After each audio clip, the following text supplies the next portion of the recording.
그래서 여러분 교환들 꺼내 놓으시고요. 좀 보시면서 설교 따라오시고 또 메모하실 거 있으면 메모도 하시고 하시면 여러분 도움이 되실 것 같아요. 자, 오늘부터 이 세 주간, 4주간 우리가 이제 새로운 설교 시리즈를 시작을 합니다. 설교 주제는 풍성한 삶으로의 초대라는 주제로 말씀을 나누려고 하는데요. 여기서 이 풍성한 삶이란 우리가 예수 그리스도 안에서 예수님을 믿고 그리고 그분을 따르며 누리게 되는 이전과는 다른 새로운 차원의 삶들이 있다는 거예요. 우리에게 주어지는 풍성한 삶들이 있는데 우리가 그것들을 이제 따라가면서 알아보고 생각해 보려고 합니다. 이거를 한 단어로 딱 압축한다면 이 풍성한 삶이 사실은 복음이죠. 예수 그리스도 안에서 누릴 수 있는 우리의 삶, 새로운 삶, 기쁜 소식, 이게 복음입니다. 저는 이 복음을 우리 성도님들과 꼭 다시 나누고 싶다 하는 생각이 들었던 한 계기가 있었습니다.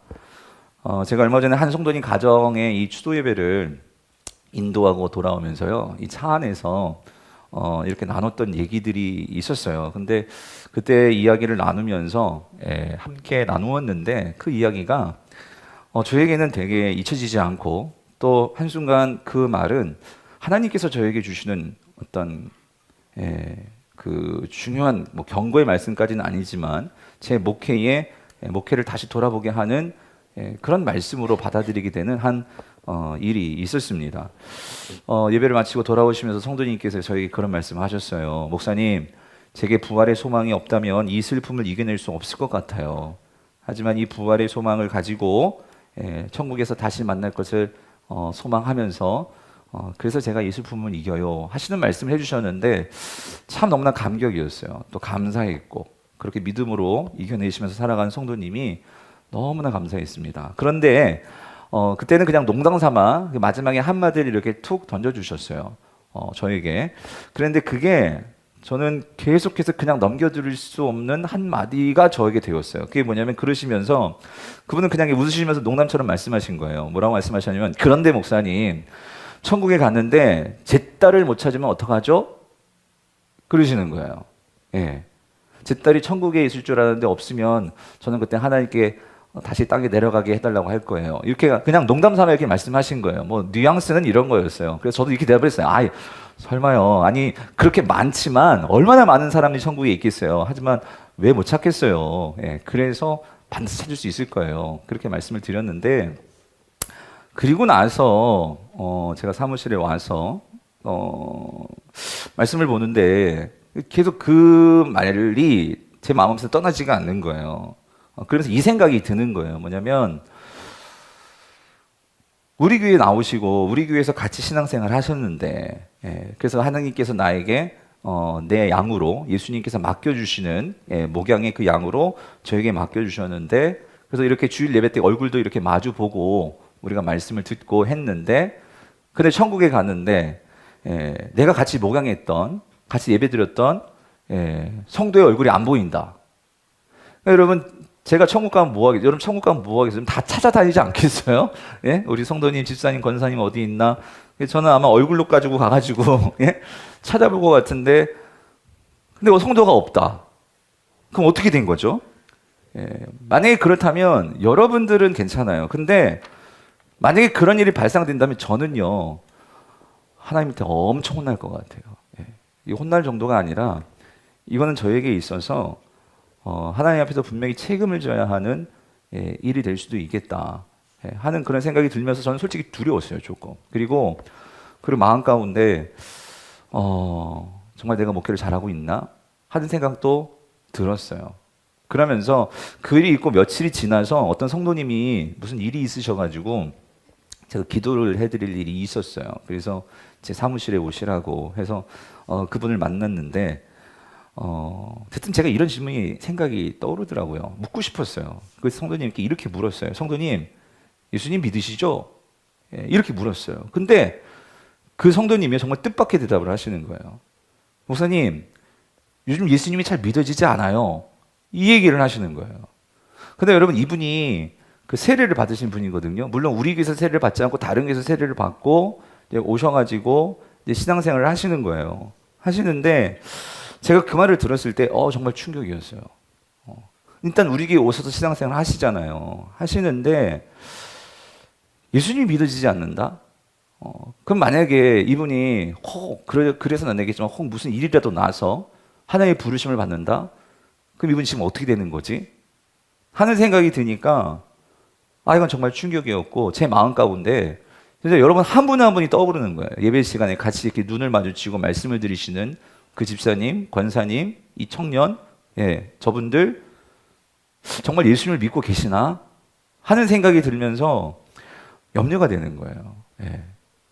그래서 이런 일을 겪으면서 정말 마음은 그래요. 여러분 한 분 한 분을 좀 만나서 좀 점검을 해보고 싶은 거예요. 어떤 부분에서 잘 믿어지지 않고 어떤 부분에서 내가 좀 잘 아직까지 아리까리하고 아니면 내가 정말로 예수 그리스도를 나의 주님으로 모시고 정말 나의 삶을 그분께 다 위탁하고 내가 정말 신앙생활을 하고 있나? 이거를 점검하고 싶은데 지금 그럴 수는 없잖아요. 그래서 제가 마음 가운데 이런 생각이 든 거예요. 그래서 순장님들과도 나눴어요. 이번 4주간 우리가 예배 시간을 통해서 제가 여러분들을 한 사람 한 사람은 못하지만 말씀을 통해서 질문도 드리고 그래서 우리가 서로를 자신의 신앙을 돌아보게끔 이 설교를 하고 성도님들이 또 순모임에 들어가면 순장님들은 그 순장님들과 순원들이 같이 우리 형제님 자매님 어떻게 생각하세요? 그래서 여러분들이 정말로 지금 가지고 있는 어떤 고민, 신앙적인 고민, 신앙의 상태 이것들을 정말로 점검해서 우리가 바르게 예수 그리스도를 믿고 내 신앙을 점검해보는 그런 시간을 가졌으면 좋겠다 하는 그런 생각을 하게 되었습니다. 그래서 저는 이번 4주간 동안 그래서 사실은 여러분 제가 설교 가운데 나오겠지만 하나님께서 우리에게 교회를 주시고 공동체를 주신 것은 여러분 신앙은요 혼자 절대로 설 수가 없습니다.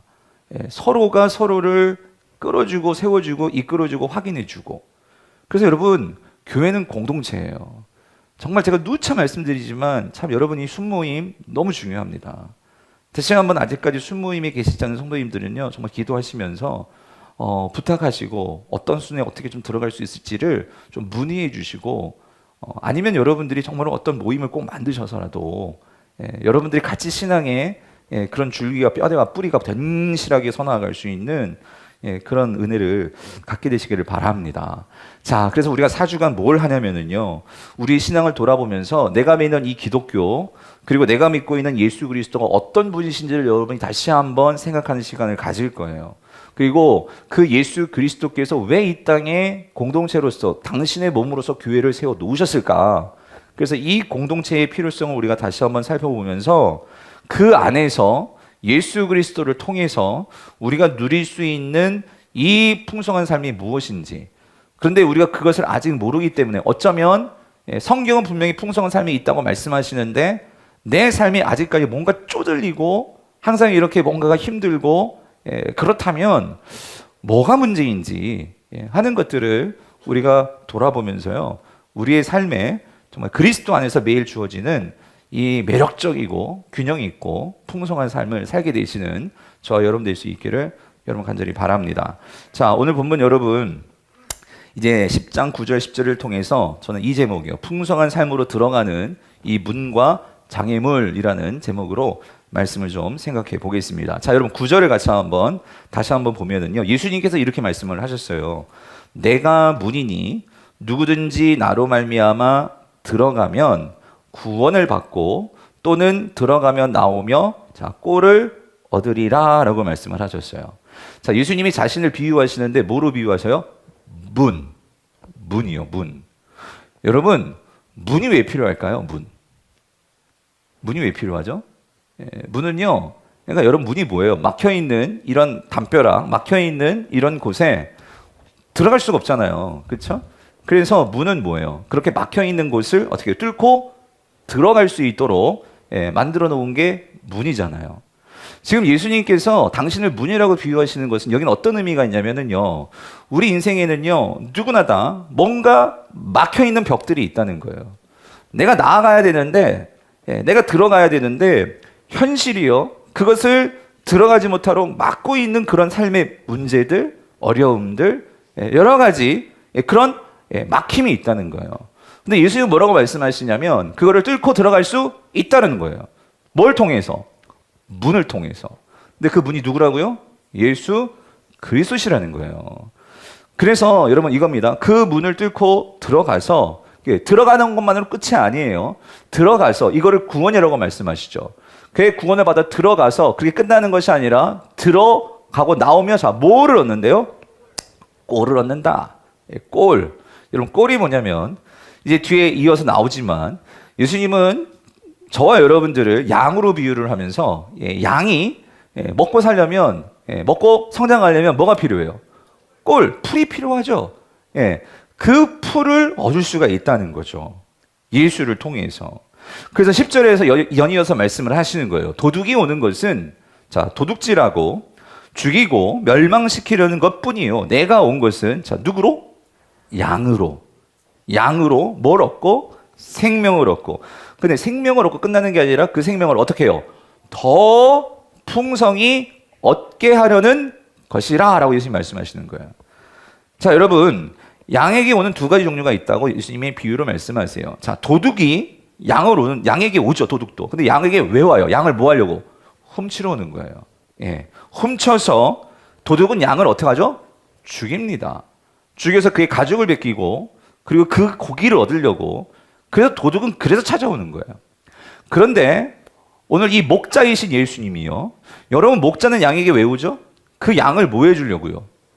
보호해 주려고요. 인도해 주려고요. 그리고 양이 더 잘 먹고 잘 살 수 있게 생명을 주기 위해서 이 목자는 온다라는 거예요. 사랑하는 성도님들, 예수님이 바로 그런 분이라는 거예요. 예수님이 오늘 우리에게 오시는 것은 우리로 하여금 생명을 얻고 그뿐만 아니라 더 풍성히 얻는 생명이 있게 하시기 위해서 오늘 우리에게 찾아오신다라고 주님께서 말씀을 하시는 거예요. 자, 여러분 여기 우리가 9절 10절에서요. 우리가 인생을 살아가면서 아주 중요한 한 가지 사실을 보게 됩니다. 그것은 뭐냐면은요. 자, 이거예요. 여러분이 양이라면 여러분 도둑을 맞아야 될까요? 목자를 맞아야 될까요? 당연하죠. 도둑을 만나면 안 돼요. 즉 우리 인생에는요. 중요한 게 뭐냐면은요. 누구를 만나느냐가 그렇게 중요하다는 거예요. 우리 인생에서 자, 누구를 만나느냐가 왜 이렇게 중요하냐면 그 만남을 통해서 우리는요. 우리 인생에서 내 삶의 의미도 발견할 수 있고요. 내가 왜 살아야 하는지에 대한 목적도 발견하게 되고요. 그리고 우리가 살면서 그 만남을 통해서 어떤 의미를 발견하게 되잖아요. 그러면 내가 지금 아무리 힘들고 아무리 어려운 상황 가운데 있더라도 이것이 의미가 있다면 인간은요. 다른 동물들과 다르게 의미가 있으면 그 일을 할 수 있고 거기에 목적이 있으면 반드시 그 어려움을 이겨낼 수가 있다는 거예요. 여러분 이게 인간이에요. 인간은요. 의미가 없으면 그 자리를 못 견뎌합니다. 뛰쳐나가든지 그만두든지 여러분 그게 인간이에요. 자, 근데 여러분 중요한 건 이거예요. 우리가 무수히 만남을 통해서 여러분들이 지금 이 자리까지 생활을 해 오신 거예요. 자, 근데 여러분 우리가 그 무수히 만남 가운데 우리에게요 정말 중요한 만남이 있고 필요치 않은 만남이 있는데 인생에서 정말 중요한 우리의 현재의 삶뿐만 아니라 우리의 이 영원한 삶까지도 우리에게 의미를 줄 수 있는 그 만남이 있는데 그것은 누구와의 만남일까요? 그것은 하나님과의 만남이라는 거예요. 하나님과의 만남을 통해서만 우리는 오늘 이제 이 자리 현재에서뿐만 아니라 우리가 보지도 못했고 우리는 생각할 수 없는 이 영원한 것들까지도 우리가 볼 수 있고 생각할 수 있는 그 의미를 알 수가 있다는 거예요. 그런데 그 영원한 하나님을 만나기 위해서 우리에게 필요한 문, 우리를 인도해 주시는 목자, 그분이 누구라고요? 예수 그리스도시라는 거예요. 그래서 여러분 예수 그리스도의 만남은 우리의 삶을 근본적으로 바꾸어 놓을 수 있는 만남입니다. 내 삶의 분명한 삶의 목적과 이유를 깨달아 알 수 있는 만남이 예수를 통해서 우리가 얻을 수 있는 그 삶입니다. 그래서 여러분 특별히 이제 우리가 읽고 있는 이 신약 성경을 보면은 여기에는요 무수히 많은 예수를 만나서 특히 복음서 안에만 보더라도 예수를 만나서 인생이 완전히 바뀐 사람들이 이 성경 안에 가득합니다. 여러분 생각해 보셨어요? 사실 예수님은요 그 당시 1세기 예수님은 이 땅에 하나님의 아들, 자신이 하나님의 아들이라고 말하면서 사실 그 총구석이요. 나사렛은 총구석이요. 그 총구석에서 직업은 목수였어요. 가장 편민 중에서도 직급이 낮은 목수의 아들로서 30대 청년, 그가 예수였어요. 그렇게 오신 예수인데 자랑할 거, 사회적으로 자랑할 거 아무것도 없고 인맥도 없고 학벌도 없고 아무것도 없어요. 그냥 목수예요, 목수. 근데 중요한 것은 그 아무것도 자랑할 거 없는 30대 이 목수인 예수 그리스도를 수많은 사람이 만났는데 그 예수 그리스도의 만남을 통해서 그들의 삶이 변화됐다는 거예요. 바뀌었다는 거예요. 그들이 바로 12 제자이기도 했고요. 또 그들 가운데 뭐 삭개오도 있고요. 많은 인물들이 있죠. 이 3년도 안 되는 이 시간 동안 수많은 사람들이 예수를 만났고 그리고 그 삶을 통해서 변화되었는데 저는 더 놀라운 것은 뭐냐면요. 그렇게 예수님을 만났던 사람들을 통해서 이 땅에 세워진 게 뭐죠? 교회예요, 교회. 사도행전의 역사가 교회잖아요. 근데 그 교회를 통해서 오늘 누구에게까지 2000년이 지나서 이 예수를 만났던 사람들의 이야기가 전해져서 그 이야기가 지금 어디까지 알려졌다고요? 어디까지? 오늘 이 시간 여기 이 자리 여러분에게까지. 예? 여러분 이게 생각해 보면 너무나 신비 같지 않아요? 여러분 그 지도를 쫙 펼쳐놓고 그 중동 지방 그 작은 팔레스타인 그 이스라엘 우리나라 강원도 땅덩어리만한 그 땅에서부터 시작한 이 예수 그리스도의 이야기가요. 예. 이 중동을 넘어서 아시아를 넘어서 여러분 정말 너무 신기해요. 이 대한민국 이 남한은요. 이 그 땅덩어리에 서쪽으로 쫙 나가면 제일 마지막 그 꼬투리가 어디예요? 대한민국이에요. 남한이라고. 예. 그 복음이 여기 땅 끝까지 그리고 그 팔레스타인에서 유럽으로 건너가서 배 타고 대서양 그 아메리카까지 정말 이 복음이요 동서로 돌아가지고 지금 땅 끝까지 퍼져나가는 여러분 이게 놀랍지 않냐고요, 여러분. 예? 도대체 예수가 누구길래 그 이야기가 이렇게 퍼져나가고 오늘 여러분에게까지 나에게까지 전해줄 수가 있었냐고요. 그 이유가 뭐예요, 여러분? 왜죠? 오늘 10절의 말씀이요. 뭐라고 말씀하세요? 내가 온 것은 양으로 뭐예요? 생명을 얻게 하고 그리고 그 생명을 어떻게 해요? 더 풍성히 얻게 하라는 것이라. 여러분 예수가 생명이 없다면 이렇게 퍼져나갈 수 있었을까요? 이 생명이 없었다면 당장 그것이 끝나버리지 않았겠어요?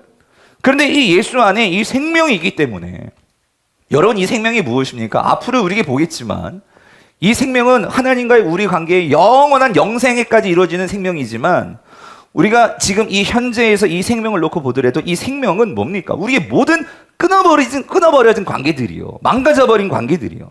절망과 슬픔과 고통과 이 모든 것들을 회복시켜낼 수 있는 그 힘이요. 여러분 그게 뭡니까? 그게 생명이죠, 생명. 그런데 더 중요한 것은 이거예요, 여러분. 생명만 주시고 끝나는 게 아니라 그 생명을 통해서 우리의 삶이 더 나은 방향으로 나아갈 수 있도록 계속해서 그 생명력을 더 주시는 분이 누구시다? 예수 그리스도시라는 거예요. 여러분 그렇다면 이런 분이 있다면 여러분 이런 만나야 되지 않겠어요? 아멘이십니까? 만나야죠. 이런 생명을 주신다는데. 예. 그래서 여러분 우리가 이분을 만나야 되는데 어떻게 만날 수 있을까요? 그래서 이 책을 쓰신 우리 김영국 목사님은 이거를 이제 성도 교회 안에서 이제 주님께로 나온 사람들을 이렇게 분류를 조사를 하신 것 같아요. 그래서 크게 한 3종류로 이걸 정리해 보셨어요. 그게 뭐냐면 자, 여러분들이 교회 이제 교환 넣어드린 거기에 보면 3가지 문이라는 게 있어요. 3가지 문. 이 사진을 한번 보세요. 사진에 보시면 자 여기 PPT를 띄워주시고요.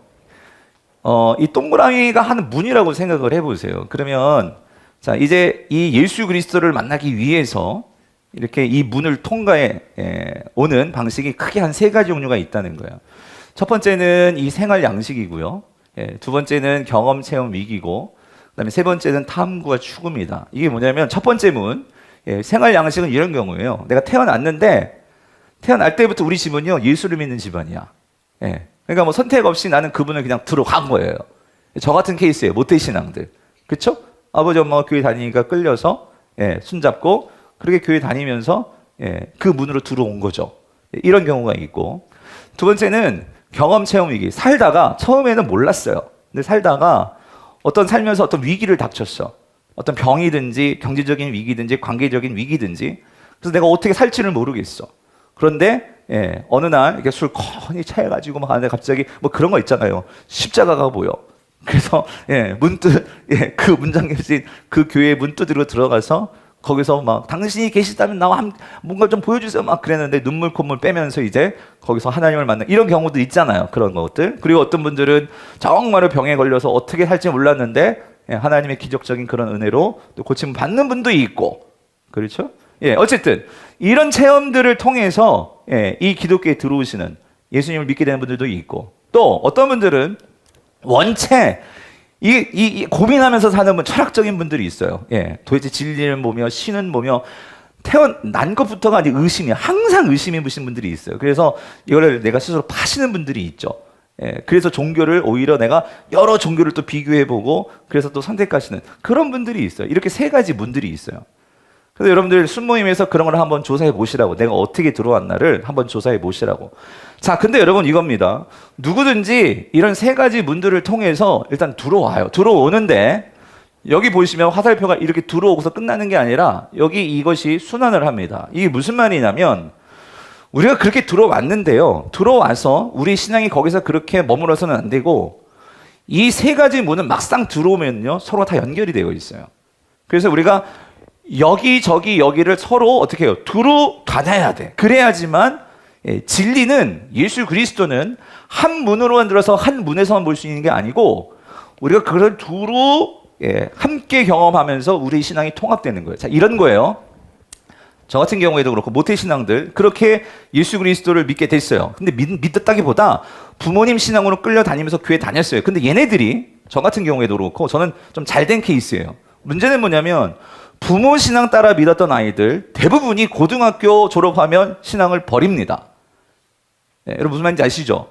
대학교 들어가면은 이제 세상의 많은 것들을 보고 경험하면서 이제 여러 가지 부모님에 대해서 신앙에 대해서 이제 질문하고 따지기 시작하고 그러면서 아니 그건 엄마 신앙이고 아버지 신앙이지 내 신앙이냐고 그러면서 이 아이들이 떠나갑니다 교회를. 그 왜 그렇죠? 이 생활 양식은요 일단 그렇게 살았지만 자기들 생활 양식은 아니에요. 그래서 일단은 이문에 들어왔지만 반드시 그렇게 모태신앙으로 생활 양식으로 들어왔지만 거기에서요 이 생활 양식이 경험과 체험과 위기로 들어가야 돼요. 무슨 말이냐면 내가 정말로 경험하고 체험하는 예수 그리스도가 없으면 그걸 통해서 내가 더 예수 그리스도를 알려고 하고 그래서 그것이 내 생활에 나의 생활의 양식으로 이것이 자리 잡지 않으면은요 들어왔다가 나가버립니다. 그리고 또 한 가지 아까 경험 체험 위기로 들어오신 분들 들어왔는데 이런 거예요. 그런 체험만 쫓다 보니까 그 신앙이 만약에 경험과 체험만 쫓는 어떤 그런 신앙으로 머물게 되다 보면은 하나님은요 항상 병을 다 낫게 해주시는 게 아니에요. 어떤 집은요 그렇게 기도했는데도 하나님께 불러가신 집도 있어요. 그런데 경험과 체험과 어떨 땐 낫게 해주셨거든요. 근데 이번엔 낫게 안 해주셔. 그럼 그거 보고 하나님한테 삐질 수 있단 말이죠. 그러면서 내 신앙의 어떤 체험과 이런 경험만을 바라보는 하나님. 이게 대표적인 게 이게 광야 1세대 이스라엘 백성들이었죠. 홍해가 갈라지는 거 봤고 만나 봤고 했는데도 이들은요 진짜 하나님이 어떤 분인지에 대해서 탐구하지 하려고 안 했어. 하나님께서 그런 것들을 통해서 우리를 더 인도해 가시면서 우리 신앙을 성장시켜 주시려는 그 하나님에 대한 관심이 없었어.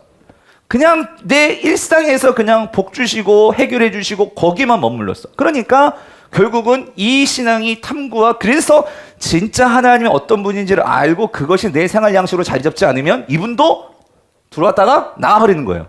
삐져가지고. 그런 하나님 안 믿을래. 또 이런 경우죠. 어떤 분은 이 성경이 너무나 궁금해서 읽기를 시작하고 교회 안 다니는데도 막 성경 읽으신 분도 있어요. 그래가지고 어쨌든 예수님을 알게 됐네. 들어왔어요. 그래서 많은 기독교 책들과 여러 가지 그 공부와 이런 것들을 막 경험을 했어요. 그런데 그렇게 안 지식이 내 신앙의 삶 속에서 만나는 문제들에 대해서 그것을 통해서 경험하고 내가 정말로 그것을 깨닫게 되는 삶을 통해서요. 이게 없이 머리로만 아는 신앙을 가지고 다른 사람들을 보니까 그 사람들의 상황과 형편은 전혀 생각하지 않고 내가 아는 것을만 가지고 사람들을 바라보니까 뭐 하기 시작해? 정죄하기 시작해. 저게 똑바른 신앙 맞아? 저게 바른 신앙이야? 그러면서 판단하고 비판하다 보니까 신앙이 성장하는 것이 아니라 기독교는 진리가 없나 봐. 예. 그러면서 또 나가버려. 핵심은 어느 문으로 들어왔던지 우리 각자는 다 스타일도 다르고 경험도 다르고 관심도 다르고 그래서 하나님께서 우리를 다루어 가시는 방법과 시간들이 다 달라요.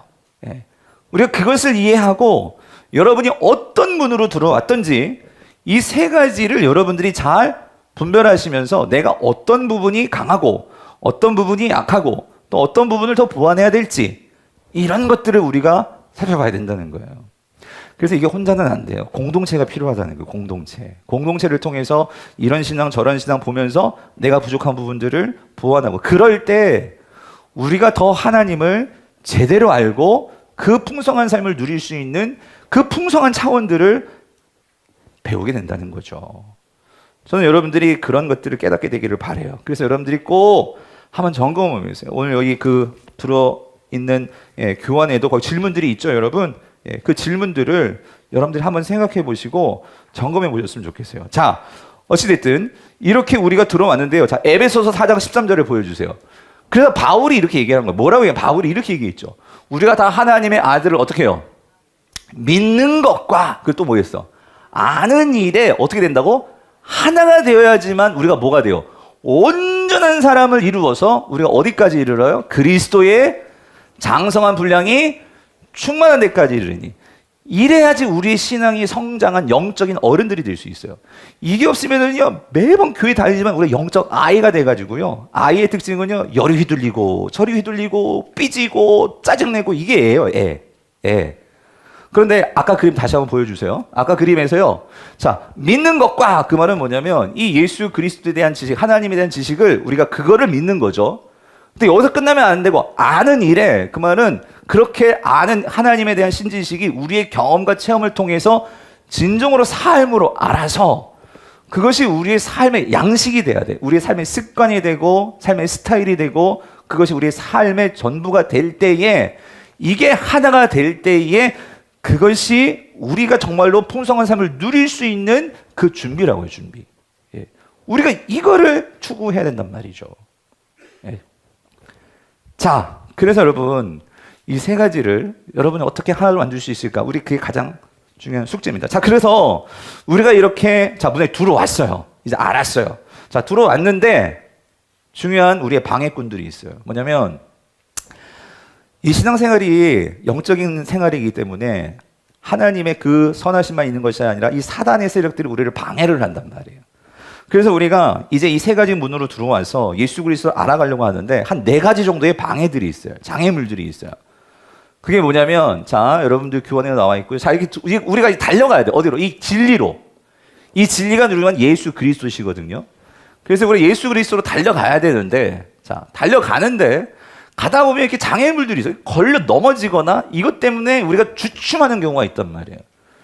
인생에서요. 그거를 한 4가지 정도로 정리해 봤는데요. 첫 번째는 뭐냐면요. 어떤 장애물이 있느냐면 자, 거기 여러분 교황에도 있지만 첫 번째가 뭐냐면은 기독교인과 교회가 만들어 놓은 장애물이에요. 잘 따라오고 계시죠? 2페이지에 있을 거야, 아마. 이게 뭐냐면은요, 여러분, 2페이지에 있어요. 참 가슴 아픈 거예요, 가슴 아픈 거예요. 자, 예를 들어서 이런 거. 내가 어떤 사람이, 이제 정말 예수님을 알려고 교회에 들어왔어요. 그러면 그 사람들이 처음으로 이제 진리를 알기 위해서 들어온 사람이, 여러분 예수님이 눈에 보여요? 안 보이죠? 그러면 누구를 먼저 보게 될까요? 어떤 사람? 믿는 사람, 성도들을 본단 말이에요. 성도들. 그렇죠? 교회 안에 있는 성도들을 먼저 보게 된단 말이에요. 근데 문제는 뭐냐면 좋은 사람을 보면 좋은데 항상 누가 제일 먼저 보여요? 이게 문제란 말이에요. 이게. 그래가지고 예수 그리스도를 이제 따르기 위해서 들어와서 사람들을 보는데 예수 믿는 사람들이요. 제 문제가 뭐죠? 언행일치가 안 돼. 위선적인 거. 그래서 여러분 제가 이렇게 신방하면서 우리 남편들 교회 안 나오는 사람들 이렇게 아내들이 이렇게 부탁하면 근데 이게 얘기를 들어보면 다 왜 이게 실족한 사람들이 막 사업을 하다가 그랬는데 투자를 하고 했는데 알고 봤더니 그 사기를 친 사람들이 보면은요 이게 너무 가슴 아픈 거 아니에요? 교회 장로님이고 안수 집사님이고 예? 자기가 맨 처음에 다가올 때는 나 어느 교회 장로고 어느 교회 집사고 그럼 예수 믿는 사람이니까 뭔가 다르게 생각하겠지 뭐 이렇게 접근을 하는지 모르겠지만 어쨌든 그렇게 와가지고 돈 뜯기고 사기당하니 이런 사람들이 예수 그리스도를 이제 믿겠다고 교회 안에는 자꾸 교회 나가라고 하는데 가면 교회에 얼마나 많으시면 장로님들과 집사님들과 다 집사님들이잖아. 그러니 그 집사님 소리 들으면 이 사람 누가 생각나요? 돈 떼먹은 그 집사. 예. 그러니 이게 예수님께 나아가야 되는데 이게 뭐가 되죠? 뭐가 되는 거예요? 걸림돌이 되는 거예요. 걸림돌. 장애물이. 한 청년은 제가 얘기 들었어요. 이 청년이 직장을 그만둔 이유는 그거래요. 그 자기의 그 직속 위에 있는 상사가 왜 괴롭히는 거야, 자꾸. 근데 알고 봤더니 교회 다니는 사람이었다는 거예요. 그러니까 자기가 그걸 아니까 자기도 교회 다니지만 너무 싫은 거지. 예. 이렇게 교회 다니면서 뭐 하나 생각이 드니까 장애물에 걸려 넘어지는 거예요. 자, 근데 여러분, 우리가 신앙생활을 하다 보면 같은 성도들 안에서도 그런 경우가 있어요. 목사는 얼마나 더 하겠어요, 여러분. 이거를 안 넘어지려면 어떻게 해야 되냐면요, 여러분, 이겁니다. 여러분, 이런 속담이 있어요. 영국 속담에 어떤 속담이 있냐면요. 예, 그러니까 목욕물과 아이를 함께 버려서는 안 된다라는 영국 속담이 있대요. 예. 이게 뭐냐면 여러분, 애 목욕시키면 이렇게 꾸정물이 생기잖아요. 근데 거기 애가 있단 말이에요. 근데 버린다고 애까지 다 버리면 돼요? 안 돼요? 안 되잖아요.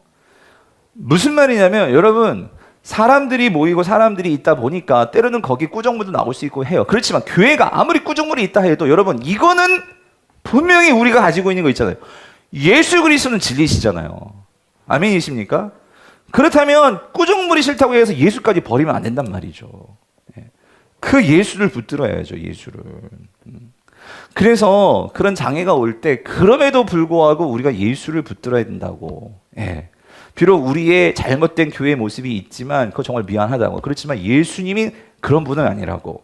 예. 그래서 우리가 그 장애물을 넘어야 할 줄 믿습니다. 두 번째는 뭐냐면요. 두 번째 장애물은 지적 장애물이에요. 이게 뭐냐면 이건 특별히 우리 젊은 세대들한테 해당될 수 있어요. 기독교는요, 진리 자체가 맞아요. 유일하고 절대적인 가치와 진리를 말하는 거예요. 그래서 우리는 구원이 예수 외엔 다른 길이 없죠. 오직 예수 그리스도만이 생명이고 진리고 그리고 그분만이 하나님께 나아갈 수 있는 유일한 the way, 길이잖아요. 그런데 이거를 우리가 정말 가르치지만 우리 신앙 가운데 이런 면이 있어요. 여러분이 만약에 여러분 가정에 처음으로 차를 하나 사요. 자동차를 산단 말이에요. 그런데 여러분, 차를 사면 어떻게 사야겠어요? 뭐 옆에 사람들이 그 차 좋대, 저 차 좋대 하면 그 차 좋다고 그 차 덥석 그 차 살 거예요? 그러면요, 어떻게 해요? 네? 알아봐야지. 그렇죠. 현대차도 알아보고 삼성차도 알아보고 그렇잖아요. 대우차도 알아보고. 대우는 없구나. 아무튼 알아봐야 될 거 아니에요. 즉 알아본다면 뭐예요? 내가 질문을 해야 될 거 아니에요. 질문을. 맞죠? 여러분, 우리가요 인생에서 지금 현재의 삶뿐만 아니라 내 삶을 완전히 다 맡겨가지고 영혼까지 책임질 수 있는 그런 나의 삶, 이 전부를 맡길 수 있는 우리가 그런 주님을 찾는 거예요. 주님, 로드, 나의 주인님, 주님을 찾는데 여러분, 우리가 아무에게나 우리의 삶을 맡길 수 있겠냐고요. 그렇다면 우리가 정말 이게 맞는지 아닌지 뭐 해야 돼요? 질문해야 돼요. 알아봐야 돼요. 그런데 오늘날 교회가 우리 같은 유교적인 전통 속에서 어떤 정말 종교적인 권위가 우리를 어떤 태도로 만들었냐면요, 무조건 강단에서 말하면 무조건 뭐 해? 무조건 믿으라는 거예요. 무조건. 예.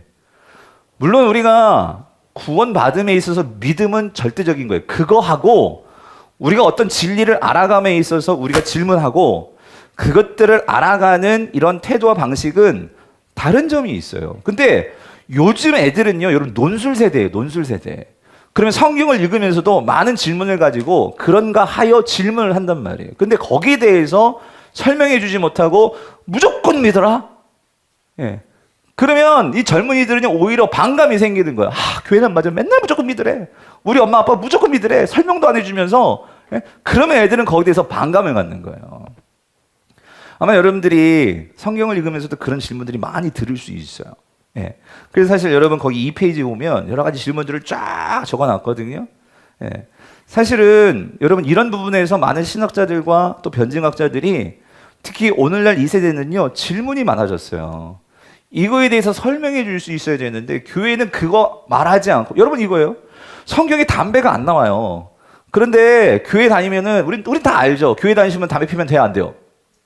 안 돼요? 안 돼요? 그럼 돼요? 안 돼요? 그러니까 이게 왜 안 되는지에 대한 분명한 그냥 교회 다니니까 안 돼 이래 돼 버리면 요즘 여러분 젊은이들도 그렇고 여자들도 그렇고 얼마나 담배 피는 애들 많습니까? 그럼 걔네들 담배 끊고 교회 나오려고 해보세요. 죽었다 깨도 못할 사람들 많을 거예요. 그게 아니고 오늘 성경에서 말하는 우리 나라는 존재가 어떤 존재이고 하나님께서 우리에게 주신 이 몸이 어떤 몸인지 그리고 우리 몸속에 성령님이 거하시는 거룩한 그 분이 거하시는 그런 깨끗한 전이 될 때 우리가 그 안에서 얼마나 더 좋은 것들을 많이 누릴 수 있겠냐고요. 그런 면에서 우리가 왜 그런 술, 담배 이걸 하고 먹고 죄고 아니고 이게 아니고 이것들을 설명해줘서 그들이 정말 좋은 것을 선택할 수 있게 만들어주고 그래서 자원에서 끊게 만들어야지. 그러니까 무슨 말이냐면 이런 문제가요 많아요. 예. 이것들을 그동안 우리가 얘기를 하고 설명하고 대화를 하고 그래서 풀어나가야 되는데 그걸 무조건 믿어라 무조건 끊어라. 그러니까 뭐예요? 젊은이들은 아유 너무 힘들어요. 그냥 말래요. 이렇게 된단 말이죠. 그런 면에서 오늘 우리가 이 순모임 공동체 안에서 성경을 가지고 베레아 사람들이 성경을 가지고 상고했다라는 말이 나오거든요. 베레아 사람들은 빌립보 사람들보다 더 그렇게 데살로니가 사람들보다도 그런 것들이 우리가 정말로 하나님 말씀 앞에서 우리가 같이 그래서 공동체가 필요하다는 거예요. 이런 고민들을 같이 나누고 같이 얘기하고 그러면서 길을 찾아가는 이런 과정들. 그렇게 우리가 지적 장애물들은 넘어야 하고요. 또 한 가지 이제 세 번째 장애물이 뭐냐면 이게 참 힘든 거예요. 세 번째가 뭐냐면 자, 실존적인 장애물이에요. 실존적인 장애물. 이 실존적인 장애물이란 건 뭐냐면 이런 겁니다. 이제 하나님께로 나아가는데 잘 나아가다가 이런 경우가 있어요. 그러니까 예수 믿으면 일이 다 잘 될 줄 알았거든요. 처음에 잘 돼요. 잘 되죠. 복 주시고 해요. 일들이. 근데 잘 가다가 감당할 수 없는 시험을 만날 수가 있어. 때로는. 그러니까 내 능력으로는 못 이겨낼 것 같은 그런 시련을 맞을 때가 있단 말이에요. 근데 문제는 성경은 분명히 감당할 수 있는 시험을 준다고 했지만 문제가 뭐냐면은 옆에 있는 사람을 봤는데 집사람 저 집은요 아무런 문제가 없어. 저 집은 항상 애들도 잘 되고 다 잘 되고 왜 우리 집만 이 모양 이 꼴이냐고요. 그러면 거기에서 비교하면서 무슨 생각이 들어요? 하나님은 나한테 무슨 원한이 있나? 왜 나만 왜 이렇게 힘들게 하냐고 하면서 거기서 뭐예요? 실족할 수가 있단 말이에요. 그런데 여러분, 그래서 우리가 하나님이 어떤 분이신지를 알고 성경 속에서 하나님을 선택했던 정말 그런 인물들을 봐야 돼요. 여러분, 욥 같은 인물을 보면 정말 욥은 왜 고난을 받는지도 몰랐어요. 그러면서 하나님께서 이 고난을 다루시는 방법이 뭔지를 우리가 정말로 알게 되면 그러니까 고난 자체로 보면 고난이 결국 축복이 될 수 없어요. 그리고 고난은 분명히 우리 삶에서 신앙을 넘어지게 만들 수 있는 것도 고난이에요. 하지만 우리가 하나님께서 성경 속에서 고난을 어떻게 통해서 하나님께서 일하시는지를 보고 깨닫게 된다면 그 고난을 통해서도 우리를 새롭게 이끌어 가시려는 하나님의 섭리를 정말로 깨닫게 된다면 우리는 거기에서 남들과의 비교가 아니라 하나님을 알아서 그 고통의 문제를 심도 있게 다루면서 우리를 새롭게 변화시키시는 이 하나님을 볼 수 있다면 여러분 그런 고통의 이런 실존적인 문제들도 우리가 뭘 넘을 수가 있다는 거예요. 그러면 그걸 통해서 더 깊은 차원의 예수 그리스도를 만나게 되죠. 여러분 진짜 이해되지 않는 게 뭔지 아세요? 왜 하나님이라는 그분이 우리를 위해서 고통을 당하시냐는 거예요. 사실 이건 진짜 이해가 안 되는 거예요, 여러분. 아무리 생각을 해봐도 신이 그럴 이유가 없어요, 여러분. 예수님이 저와 여러분을 위해서 죽을 이유가 없다고요. 이걸 어떻게 설명해낼 수 있겠어요? 근데 그 일을 저와 여러분들에게 해주셨단 말이에요. 이런 것 자체가 우리가 살면서 이런 고난과 실존의 장애물들을 넘을 수 있는 그러한 지렛대가 될 수 있다는 거죠. 자, 마지막으로 하나 더 본다면, 마지막으로 하나 더 우리가 걸려 넘어질 수 있는 장애물은요, 이 현실적인 장애물들. 이건 뭐냐면요, 요즘 현대인들은 너무 바빠요. 그리고 바쁘기 때문에 생각을 안 해요. 그러면서 우리는 그냥 현실의 작은 것들에 만족하면서 살아요. 내가 정말로 중요한 것을 정말 이게 무엇인지 그러한가 하여서 우리가 생각해 봐야 되는데 그걸 아예 하기 싫어해요. 그냥 좋은 게 좋은 거예요. 그래서 아무런 문제 없으면 그냥 거기에 그냥 거기에 만족하면서 살아가요. 그러나 여러분, 하나님은 우리에게요, 하나님을 알 수 있는 우리에게 영혼을 주셨고 우리에게 더 큰 것들을 바라볼 수, 여러분 우리는 동물이 아니잖아요. 그냥 보이는 현상에 만족할 수 있는 그런 존재를 우리를 만드신 게 아니거든요. 그리고 중요한 건 이거예요. 이 세상이, 여러분 잘 보세요. 지금 이 세상에 예수님이 계세요? 이렇게 지금 좀 이상하죠. 여러분, 예수님이 지금 우리와 같이 이렇게 거하시지 않잖아요. 그럼 예수님 지금 어디 계세요? 어디 계세요? 마음속에 있다고 하고 다 달라. 그러니까 어쨌든 예수님은 지금 하나님이 계신 곳에 계시잖아요. 그렇죠? 예수님은 죽으시고 이 땅을 떠나셨잖아요. 그죠? 여러분 믿으시죠? 지금 예수님이 계세요, 안 계세요? 계신단 말이에요. 그 소리는 우리가 뭘 믿는 거죠? 이 세상만 있는 게 아니라요, 그 예수님과 하나님이 계신 곳이 어딘가 있겠죠. 그게 우리의 머리로는 이해되지 않는, 그래서 우리는 그걸 영원한 세계라고 표현하는 거예요. 그죠? 예수 그리스도가 죽고 부활하신 그 이유가 뭐예요? 그것은 그 영원한 세계가 있음을 보여주는 확증이 부활이란 말이에요. 부활. 아멘이십니까? 그러므로 여러분, 우리가 그 예수 그리스도를 믿는다는 것은요, 그냥 우리는요 이 현실에 만족할 자들이 아니란 말이에요. 우리는 그 영원한 세계를 볼 수 있고 그것을 알 수 있고 깨달을 수 있는, 사실 그게 생명이거든요. 생명. 우린 그게 있단 말이에요. 여러분, 이거를 가진 자들은 현실의 노예가 되지 않습니다. 우리가 현실을 개척하고 현실에서 살아가지만 이 현실 때문에 우리 인생이 망가지는 꼴은 안 난다는 거예요. 근데 성도들도 이러한 문제, 이러한 나의 이 현실적인 문제에 대해서 이러한 생각과 이러한 이 의식이 없으면은요, 현실의 문제 다 넘어집니다. 예. 그런 면에서 이런 장애물들을 뛰어넘을 때 우리는 어떻게 해요? 그 예수 그리스도로 나아가서 그제서야 정말 그 주님이 주시는 풍성한 것들을 누릴 수 있게 된다라는 거예요.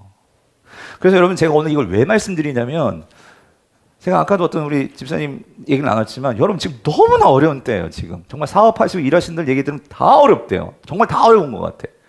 현실의 문제가 만만치가 않습니다, 여러분. 예.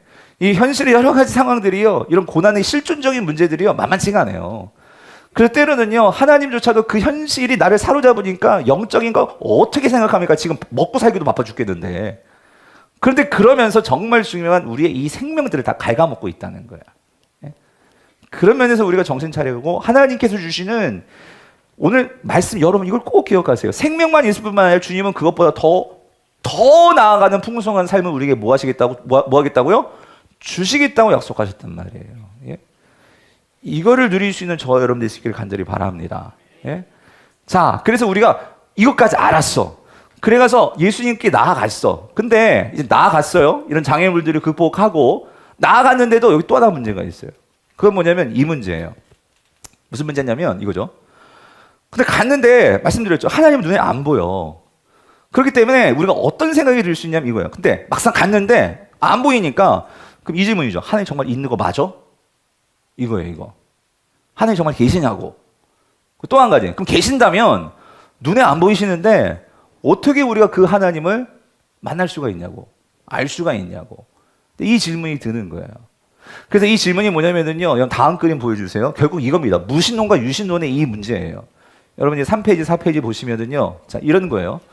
여러분, 여기가 이제 무신론이라는 거예요. 무신론과 유신론. 그러니까 신이 있다, 신이 없다, 이런 거예요. 제가 왜 이 이야기를 드리냐면, 여러분 우리가 전도할 때 이런 분이 있어요. 하나님이 있는 것을 보여보라는 거예요. 증명해 보라는, 그럼 내가 믿겠다고.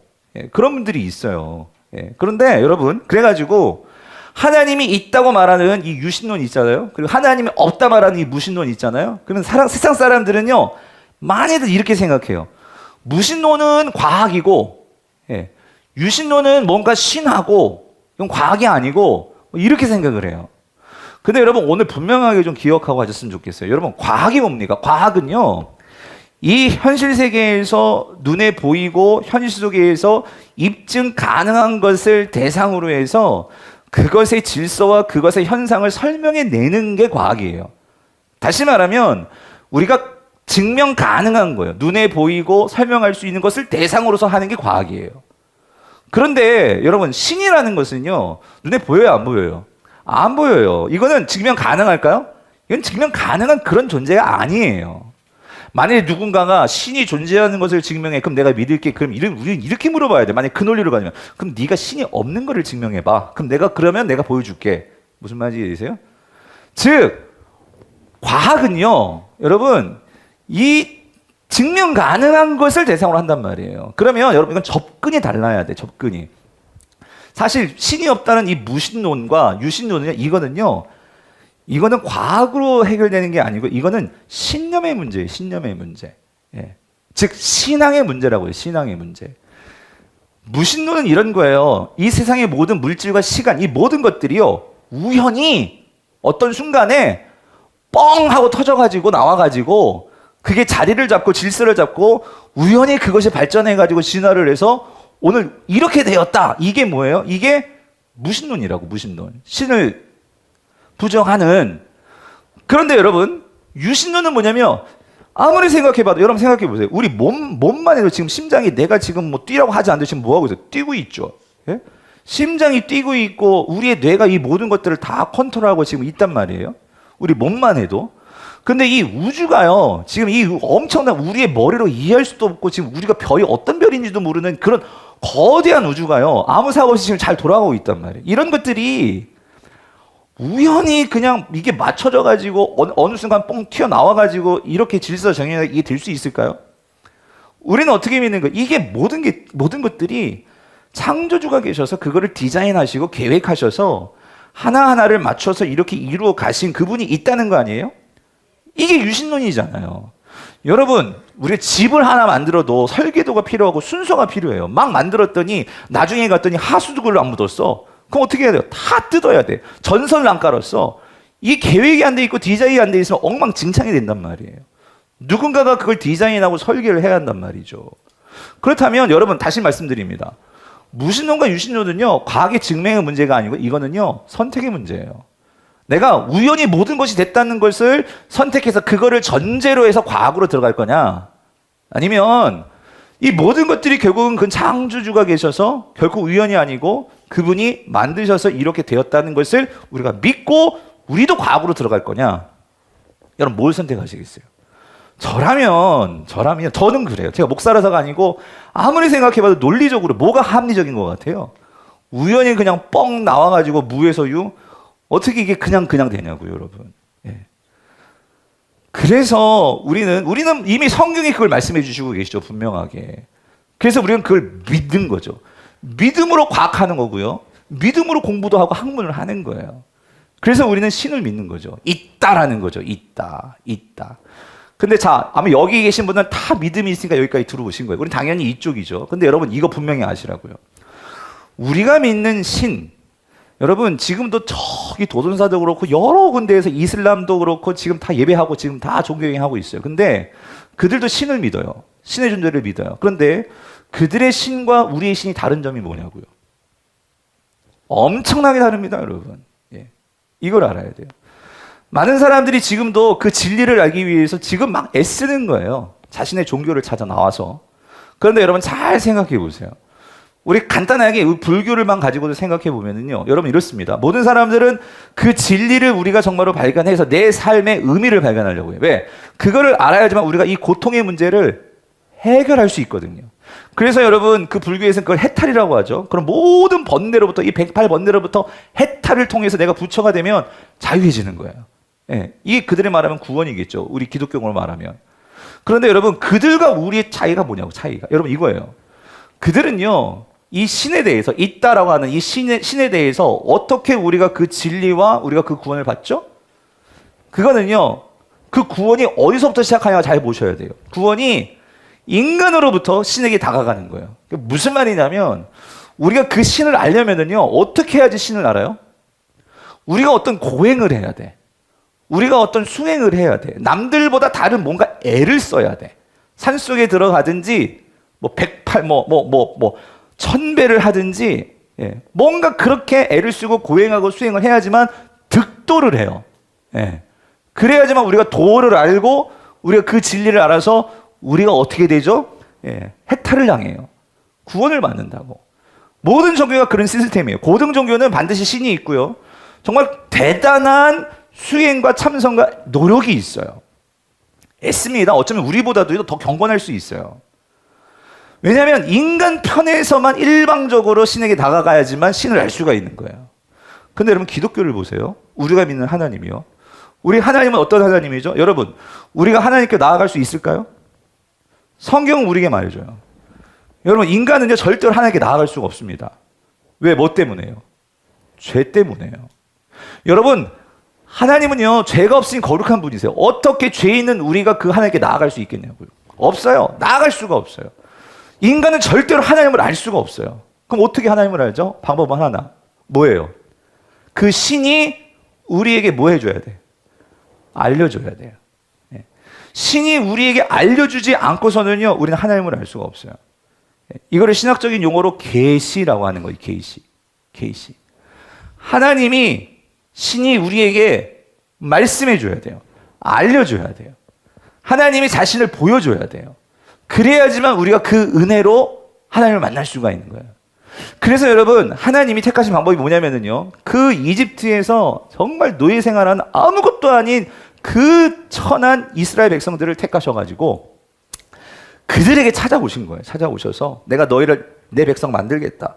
그리고 내가 너에게 계명을 주겠다. 내가 내 말씀을 주겠다. 그래서 하나님께서 선지자들을 보내주시고, 그래서 하나님의 마음을 알도록 그들에게 알려주신 게 뭐예요? 그게 기록된 게 뭐예요? 구약 성경. 하나님께서 구약 성경을 이스라엘 백성들에게 주셨어요. 그래서 너희가 이거를 보고 나를 알라고. 하나님이 먼저 오신 거예요. 인간이 어떤 고행, 수행, 명상 안 했어요. 하나님이 먼저 주셨다고.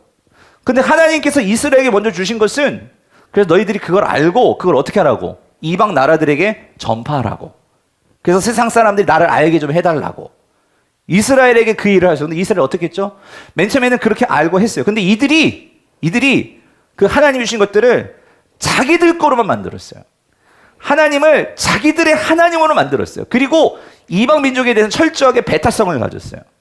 우리의 우월의식을 가지고 우리끼리만. 근데 여러분, 이게 참 무서운 거예요. 우리끼리만 하다 보면 썩습니다. 우리끼리만 하다 보면 문제가 생기는 거예요. 이스라엘 백성들이 우리끼리만 하다가 어떻게 돼버렸냐면요, 오히려 그 이방 나라들을 따라가게 됐어요. 그리고 하나님을 어떻게? 버려버렸다고. 하나님이 주신 것을요 거부했어요. 그래서 하나님께서 그들을 어떻게 해요? 그 정신 차리라고 바벨론 포로로 끌려가시지만, 여러분 중요한 건 이거예요.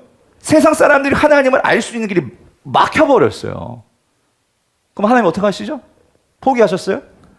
인간에게 알려주시는 걸 포기하셨어요? 어떻게 하셨어요? 이제는 그렇게 하나님께서 성경을 주셔서, 구약 성경을 주셨어도 사람들이 그걸 알아듣지를 않아요. 그러니까 어떻게 하셨어요? 하나님께서 직접 우리의 눈높이에 맞추셔가지고 우리가 그분과 함께 먹고 마시고 자고 할 수 있도록 당신이 인간의 몸을 입고 직접 어떻게 하셨어요? 인간에게 어떻게 하셨어요? 내려오셨다고요. 내려오셔서 당신의 사랑을 어떻게 보셨어요? 죽음으로 확증해 주셨어요. 내가 이렇게 너희를 사랑하는데 내가 십자가에 죽어서 내 생명까지도 다 바쳐서 너희에게 보여주는데 이거 안 믿을래? 여러분, 이 하나님의 심정이 여러분 느껴지십니까? 하나님께서 직접 오셔가지고 인간과 함께 하려고 하는 이 애통함과 이 간절함이 여러분 느껴지시냐고요. 그래서 우리가 뭐예요? 이제는 우리가 구약과 그 예수 그리스도가 기록된 이 하나님의 말씀이 완성돼서 우리에게 주어진 거예요.